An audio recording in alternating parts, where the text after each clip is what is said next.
Guys, mo din yung pamahaw karon. Wala ko naka-video pagsugod na ko pagsugod na ko luto kay nabisi ko sa akong isa pa kalutoon kay duha among karon among recipe.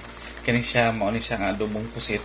Actually luto na ni siya guys. Ako lang ni siyang pahubas-hubas gamay. Wala ko na abot tangig tubig. Nagkusat lang siya nagtubig kay ako man po nang gihugasan gud. So ana siya. Mo ni siya kung ganahan kanang adobong pusit nga naisabaw-sabaw gamay kay nindot sa ibahog niya. After ani guys, ako na ni siya nga unon, then ako tong i-prepare to ako ang isa ka recipe katong tilapia nga paksiw. Mo ni atong tilapia nga paksiyon guys, duha ni ka buok, ang isa dako ang isa gamay-gamay ana. Tapos ako na siyang gi-slice. Actually, limpyo na ni siya.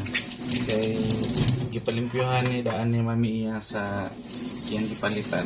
Karon na po naman ni buntag gipalit guys. Dili mi kay ganahan magpundo isda sa freezer kay mas nindot tong kanang presko.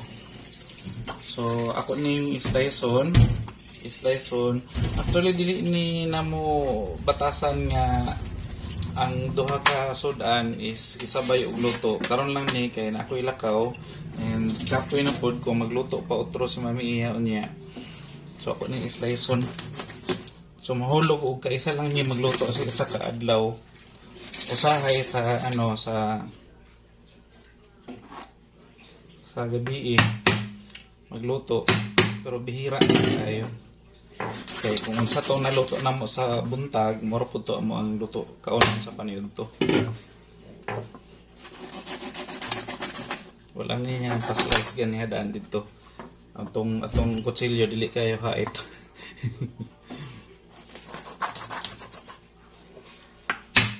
Ang uban guys, dili sila ganahan nga kuanon slice-on ang tilapia kay malata ko no. Dili man na siya malata kung dili na to siya ukay-ukayon. So pagkabutang ana sa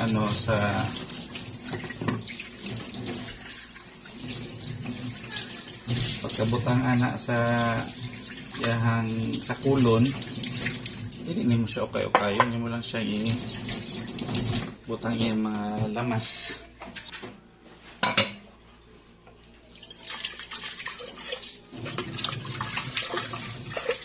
Limpyo naman ni daan guys. So ito na lang ni diretso linuan amo ang kulon. By the way, among kulon dai guys is na ni siya kanang makabagong kulon. Dili siya tong traditional na kulon na hinimo pa sa atong katigulangan.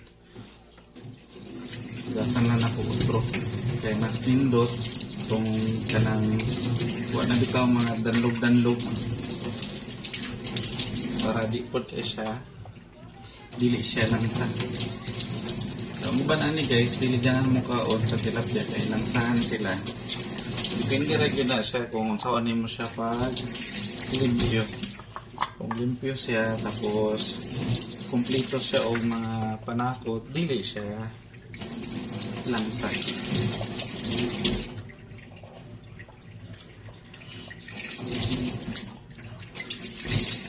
Paksiw guys, ni siya, binukid rin siya style sa paksiw ha.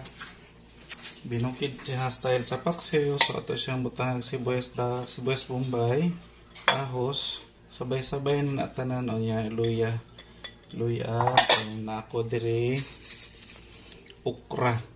Lami ini siya butang ukra or talong.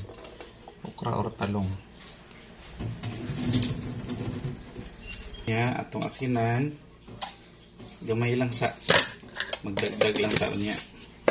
Ya, siyempre di malimtan ang magic sarap baka naman.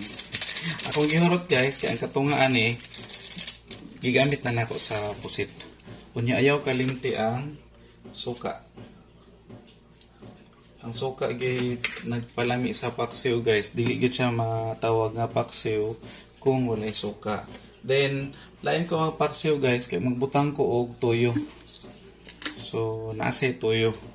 Ang uban dili ganahan kay gusto nila katong tinaw lang nga paksiw, pero ako gusto ko og tuyo gamay para kuan kanang mura siya adobo og style. So adobo paksiw siya. Then unya taod-taod pagka mabukal na ako siyang ipatong ang okra. Nya, gamay lang ako ibutang ang sabaw. Na naman to'y asin. Sana. Dumagtag gamay. Para tama-tama maka ano siya, bukal ug maayo. Takang na nato guys. So na guys, nakatakang na ato ang paksiw.